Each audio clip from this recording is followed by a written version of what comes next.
Today we will be reading the true story of Jadav Payeng, the Boy Who Grew a Forest, by Sophia Gotts and illustrated by Kayla Heron.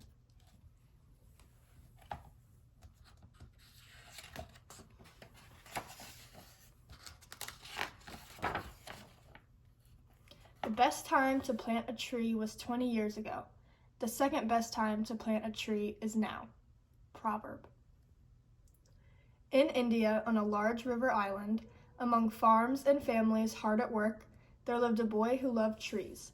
Trees meant shade, food, and shelter for many. But each rainy season, floodwaters swallowed more and more of the beautiful tree-covered land. The boy's precious island was shrinking, eroding away with the rushing river, leaving empty sandbars behind. The boy witnessed animals stranded on those sandbars, their homes destroyed. He feared that if animals withered without trees, people would too. The boy shared his fears with the village. The elders explained that the only way to help animals was to create new homes for them. They gifted the boy with 20 bamboo saplings. Alone, he canoed down the muddy river. He wished he could cover all the land with trees. But a large sandbar nearby was a place to start. The land was too barren for animals, the shores too sandy for leafy trees. Would bamboo grow? The boy hoped. Determined, he began to plant. 1 shaft, 2, then 3.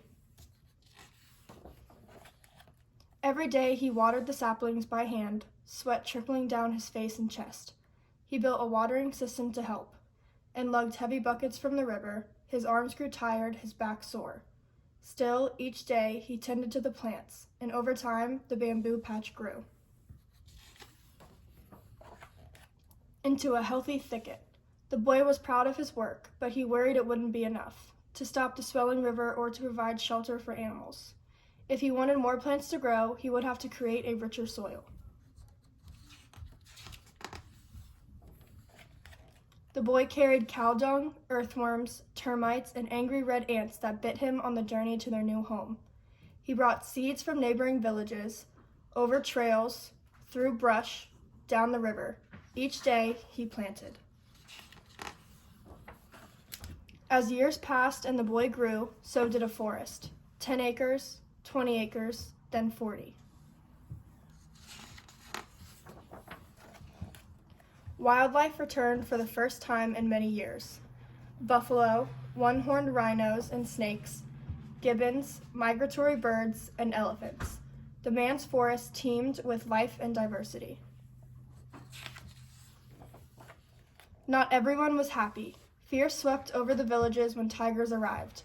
So the man planted more grasses to attract small animals that would keep the tigers happy in the forest.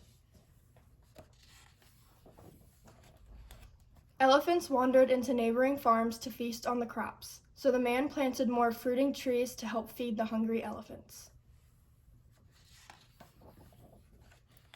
Some wanted to harvest the forest to build new homes, but the man was there to plant anew. Others tried to hunt the animals for their horns and fur, but the man was there to protect. Few thought the forest would last, but the man believed in its strength. Now, in India, on a large river island, among wildlife and trees as tall as buildings, there lives a man who has planted a forest. The forest is called Molai, after a man named Jadav Molai Payeng, who never stopped planting and pruning and protecting. Only by growing plants the earth will survive. Jadav Payeng.